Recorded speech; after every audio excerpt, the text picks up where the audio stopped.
សួស្តីបងប្អូនទាំងអស់គ្នាអ្នកដាំដុំក្រអូបស្រុកខ្មែរថ្ងៃនេះខ្ញុំចែករំលែកនៅបទពិសោធន៍មួយគឺការដាក់ថ្នាំកម្ចាត់កញ្ចែបាទ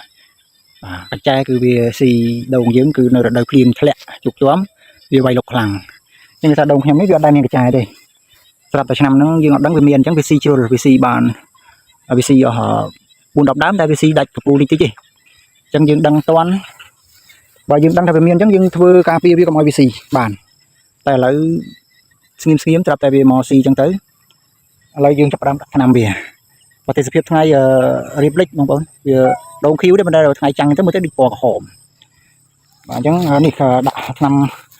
សម្រាប់សត្វល្អិតយើងហ្នឹងគឺខ្ញុំពេលនេះខ្ញុំប្រើនេះថ្នាំក្លាតគ្រាប់មូលប៉ុនមេដៃហ្នឹងបងប្អូនអញ្ចឹងការប្រើថ្នាំក្លាតហ្នឹងខ្ញុំមិនមែនតម្រូវឲ្យបងប្អូនហ្នឹងត្រូវតែប្រើថ្នាំក្លាតហ្នឹងទេកុំយល់ច្រឡំថាត្រូវតែប្រើថ្នាំក្លាតគឺយកមកដាក់ក្លាតទៅហ្មងបានយកមកដាក់ចែកទៅវិញវាខុសអញ្ចឹងមិនតម្រូវឲ្យដាក់តែថ្នាំក្លាតហ្នឹងទេប៉ុន្តែគ្រាន់តែថាថ្នាំក្លាតវាសម្រាប់សត្វល្អិតបានគ្រប់ប្រភេទវាមិនមែនសម្រាប់តែក្លាតទេអញ្ចឹងកញ្ចែក៏វាសម្រាប់បានដែរគ្រាន់តែថាបើយើងមានអីផ្សេងយើងប្រើអីផ្សេងទៅដោយពាក្យស្លោកគេថាបើយើងចង់ចាប់កណ្ដុរ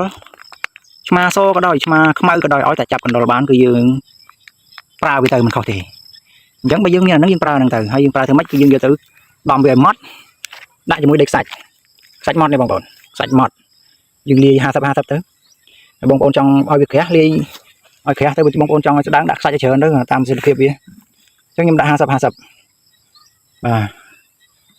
យើងប្រើថ្នាំពុលខ្លះទៅវគ្គក្រោយយើងប្រើអំបិលអញ្ចឹងទៅវគ្គក្រោយទៀតយើងប្រើថ្នាំកាឌីអញ្ចឹងទៅវាមានច្រើនវិធីមិនមែនតម្រូវឲ្យប្រើតែថ្នាំក្លាតហ្នឹងទេបាទអញ្ចឹងក្រោយពីយើងបុកហើយយើងលាយជាមួយខ្សាច់ហើយគឺយើងប្រើស្លាបព្រាសម្រាប់ដួសវាទៅស្លាបព្រាហ្នឹងបងប្អូនបាទចាំដូងអញ្ចឹងយើងដាក់មើលទៅតាមចំនួនធាងដូងយើងហើយយើងចង់ដាក់ដំណាតាមពិតវាស៊ីខ្លាំងជាងគេគឺម្ដុំកពូលអញ្ចឹងយើងដាក់កពូលទៅនេះយើងដួស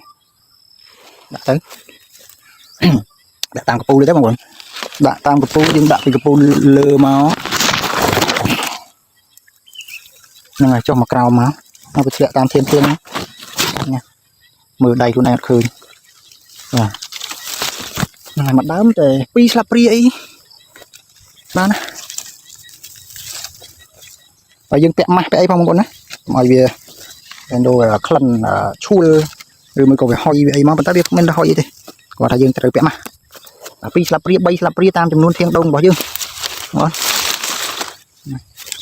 អត់តែមិនខុសទេបើយើងរវល់ទៅឆ្មាខ្មៅបានអញយកឆ្មាសអញយកទេកញ្ចែស៊ីដូងអស់អញ្ចឹងយើងធ្វើឲ្យទាន់ភាពការគឺយើងដាក់ថ្នាំឲ្យទាន់ថ្នាំអីថ្នាំទៅឲ្យតែមានថ្នាំក្តាមហ្នឹងហើយពីក្រោយទាំងអស់ហ្នឹង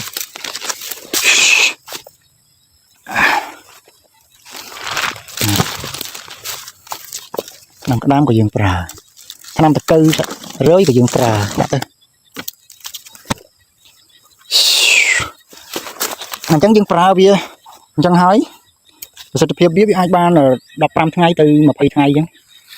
បាទ15ថ្ងៃទៅ20ថ្ងៃយើងដើររួយអញ្ចឹងទៅ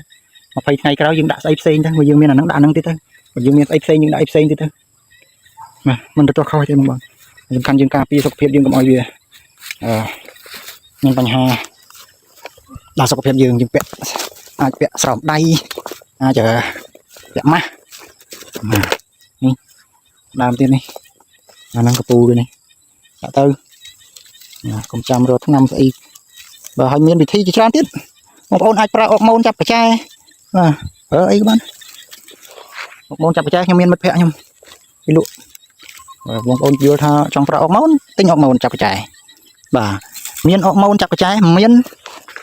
តាំងនេះស្អីគេចាក់បាក់សាំងទៀតបងប្អូនចាក់បាក់សាំងទៀត